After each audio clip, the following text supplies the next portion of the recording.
O título desse trabalho de pesquisa é Tipos de Depressão, feito por Manuela e Ana Luísa.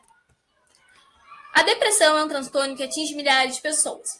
Segundo a OMS, é o mal do século, em seu estágio maior, podendo acarretar em um suicídio. Fatores químicos, bioquímicos. Algumas composições químicas no cérebro de indivíduos estressados, genética, passando para pai para filho. Personalidade, pessoas com baixa autoestima ou muito pessimistas. Fatores ambientais, o uso de droga. Depressão e ansiedade. De forma simples, a depressão causa desinteresse e a ansiedade uma angústia com tudo que pode e que vai acontecer. Distimia. É caracterizada por um mau humor crônico. A doença começa entre a infância ou a adolescência. Os sintomas não são tão perceptíveis, podendo ser confundidos com traços de personalidade. Pessoas difíceis de lidar, podendo ter relações profissionais mínimas, baixa autoestima em outras áreas da vida, podendo ter dificuldades reais.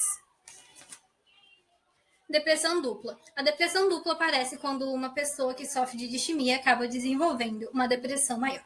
São situações nas quais a insatisfação e desesperança e a fadiga das primeiras condições podem se intensificar e chegar a um estado psicológico muito mais obscuro e incapacitante. O número de casos aumentou em 10 anos. Depressão pós-parto. A depressão pós-parto é um transtorno psiquiátrico grave e quando a mãe fica apática com o bebê. A mãe não sente nada pelo bebê, não tem interesse e não é capaz de cuidar dele. 10 a 15% das mulheres sofrem de depressão pós-parto.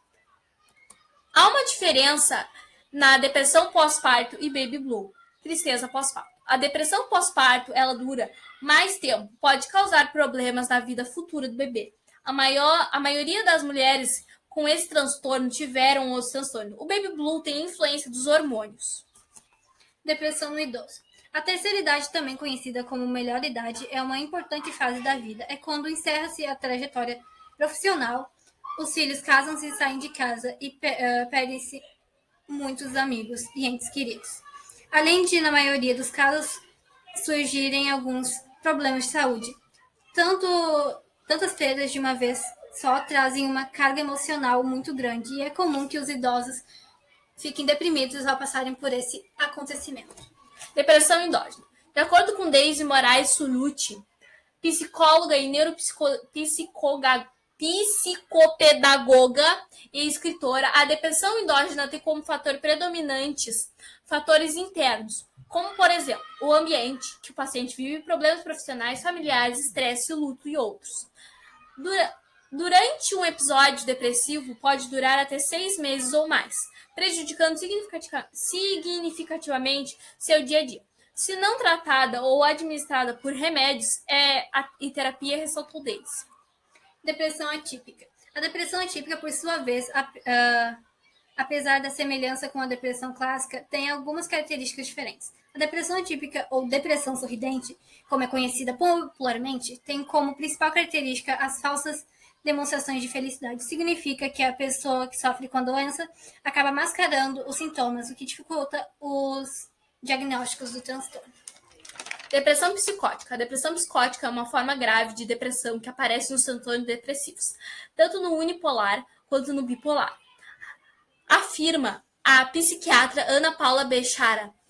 O tipo unipolar é mais clássico e frequente, enquanto a depressão bipolar é uma forma que se desenvolve no transtorno bipolar. Depressão sazonal. Conhecer as principais características da depressão de inverno, por seus dias curtos e com pouco sol, é marcado por alteração de humor e do sono, insônia ou sono prolongado, e por variações no apetite e fraqueza generalizada. Distúrbios emocionais, irritabilidade, isolamento social também são comuns. Depressão reativa. A depressão reativa é caracterizada por ser um transtorno de adaptação desencadeado por uma situação traumática ou estressante, como o falecimento de alguém querido, o término de um relacionamento ou uma demissão. A diferença da depressão clínica, esse está bem ligado aos sentimentos. Estupor. Vamos focar apenas no estupor melancólico, que é uma divisão do estupor psiquiátrico. Ele normalmente aparece como sintoma nas depressões, mas é mais comum na depressão endógena.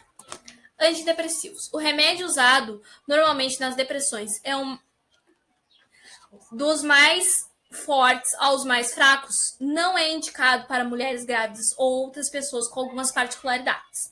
Há outros métodos, mas devem sempre ser indicados por médicos como métodos alternativos. Os antidepressivos podem ter vários efeitos colaterais.